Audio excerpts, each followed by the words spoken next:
राजस्थान सरकार के SC ST आयोग के मंत्री आदरणीय राजेंद्र नाइक जी, उपस्थित सभी इस सभागार में महानुभाव, मैं आप सबको सर्वप्रथम आज के इस विशेष दिवस की बाबा साहब अंबेडकर की जन्म जयंती की बहुत बहुत बधाई शुभकामना देता हूं। जैसा कि हमें पता है, इस देश को सबसे मजबूत और ताकतवर संविधान देने वाले बाबा साहब अंबेडकर की आज 134वीं जयंती है और बाबा साहब अंबेडकर को किसी जाति, समाज, पंथ, मजहब के दायरे में रखना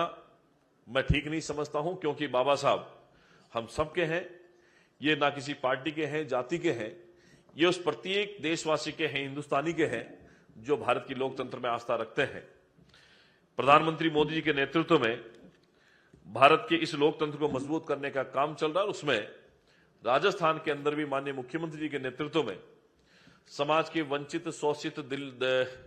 दलित, पीड़ित, वो समाज का वंचित वर्ग है जिनको सरकार की जन कल्याणकारी योजनाओं का फायदा देने के काम माननीय मुख्यमंत्री जी के कर कमलों से लगातार पिछले 1.5 साल से चल रहा है। आज इसी विशेष अवसर पर हमने अंबेडकर शिक्षा पुरस्कार भी प्रदान किए, जहां हमारी आपने देखा होगा कि हमारी बेटियों ने बोर्ड एग्जाम के अंदर, चाहे वो 10वीं क्लास हो चाहे 12वीं हो, 99% से ऊपर मार्क्स ला करके जो बेटी पढ़ाओ बेटी बचाओ अभियान को उन्होंने आगे बढ़ाया है। निश्चित ही सरकार की तरफ से, चाहे हमारे बेटे हो चाहे बेटी हो, भाई हो बहन हो, उनको इस प्रकार के पुरस्कार के माध्यम से एक प्रेरणा मिलती है जिसमें आगे चल करके वो राजस्थान प्रदेश का नाम रोशन कर सके। समाज के अंदर विभिन्न प्रकार की कैटेगरी के अंदर स्वागत करने वाले व्यक्ति और संस्थाओं को अंबेडकर सामाजिक सेवा पुरस्कार और अंबेडकर महिला कल्याण पुरस्कार प्रदान किया गया है, जिसमें 51,000 और 1 लाख रुपए की राशि उनको प्रोत्साहन के स्वरूप में प्रदान की जाती है। यह सौभाग्य है इस प्रदेश का कि इस प्रदेश के अंदर माननीय मुख्यमंत्री के शपथ ग्रहण के बाद में राजस्थान में कुछ ऐसी योजनाएं लॉन्च हुई जो पहले कभी नहीं हुई। यह दर्शाता है कि हमारे मुख्यमंत्री जी इस प्रदेश के वंचित वर्ग के लिए, दिव्यांगों के लिए, दलित के लिए कितने संवेदनशील होकर काम करते हैं। क्योंकि आपने प्रदेश के अंदर पहली बार मांसपेशी दुर्विकार के कारण से जो लोग चल नहीं सकते, घूम नहीं सकते, फिर नहीं सकते, उनको 1 लाख रुपए तक की इलेक्ट्रिक व्हील चेयर देने की घोषणा बजट के अंदर करी थी। और हमें ये कहते हुए खुशी है कि हमने माननीय मुख्यमंत्री कर कमलों से पूरे राजस्थान प्रदेश में आवेदन लिए। उसमें से 5 हमारे जो ये लाभार्थी हैं उनको माननीय मुख्यमंत्री के हाथों से आज मस्कुलर डिस्ट्रोफी की इलेक्ट्रिक व्हील चेयर दी है। और आने वाले समय में पूरे प्रदेश भर के समस्त जिला मुख्यालय पर हमारे जनप्रतिनिधि के साथ मिलकर के माननीय मुख्यमंत्री के दिशा निर्देश अनुसार जो लगभग 900 के करीब आवेदन हमें आए हैं, उन सबको इलेक्ट्रिक व्हील चेयर देने का काम करेंगे। ये पहले कभी नहीं हुआ, पहले भी पीड़ित थे, पहले भी सरकारें थी, लेकिन मुख्यमंत्री जी की दूरदर्शिता का परिणाम है कि ऐसे लोगों को इस इलेक्ट्रिक व्हील चेयर के माध्यम से चलने फिरने में आसानी होगी। इसके अलावा माननीय मुख्यमंत्री जी ने पहली बार राजस्थान के अंदर पिछले बजट में 50,000 दिव्यांग साथियों को 20,000 रुपए तक के कृत्रिम अंग उपकरण देने का काम किया। हमने उसको पूरा किया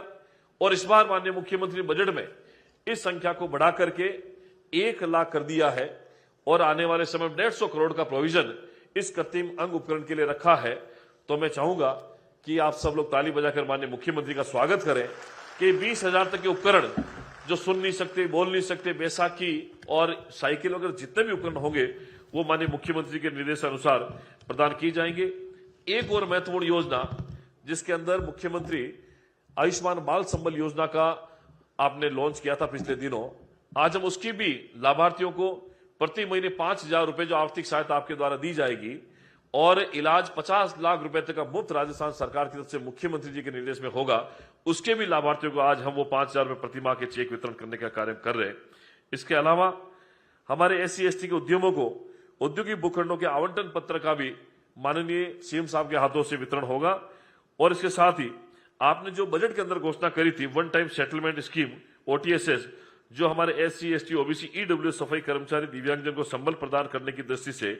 हमारे अनुजा और अल्पसंख्यक निगम द्वारा जो ऋण दिया जाता है उसमें वन टाइम सेटलमेंट स्कीम का भी दिशा निर्देश की विवरणिका का विमोचन माननीय मुख्यमंत्री जी के द्वारा किया जाएगा। तो मैं आपको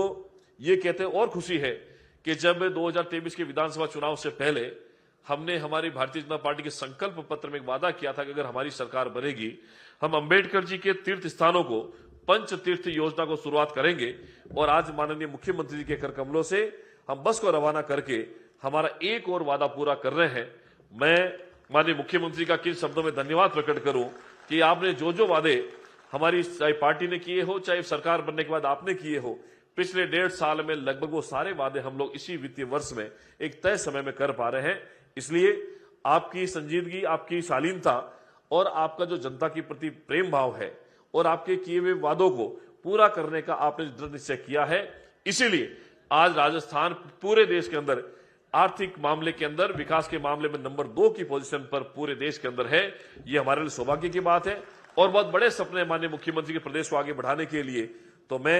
इस परिसर में विराजमान सभी महानुभावों की ओर से आज के विशेष कार्यक्रम आप पधारने पर स्वागत अभिनंदन करता हूं और आने वाले समय में पूरा परिसर और मंच पर जितने लोग विराजे हैं, हम विश्वास दिलाते हैं कि आपके हर एक कदम के साथ में पूरा राजस्थान प्रदेश कदम से कदम मिलाकर चलेगा और आपके साथ में इस राजस्थान के लोकतंत्र को मजबूत करने के लिए, राजस्थान की विकास यात्रा को ऐतिहासिक आयाम देने के लिए हम सब आपके साथ कदम से कदम मिलाकर खड़े हैं। मैं पुनः आज के विशेष कार्यक्रम में आप सभी का स्वागत करता हूं, अभिनंदन करता हूं और विशेष रूप से हमारे मुख्यमंत्री का धन्यवाद करता हूं। आपके व्यस्ततम कार्यक्रम में से आपने इस राज्य स्तरीय कार्यक्रम के लिए निकाला है। मैं पुनः आपका बहुत बहुत स्वागत, अभिनंदन करते हुए मेरी बात को खत्म करता हूं। जय हिंद, जय भारत, जय राजस्थान।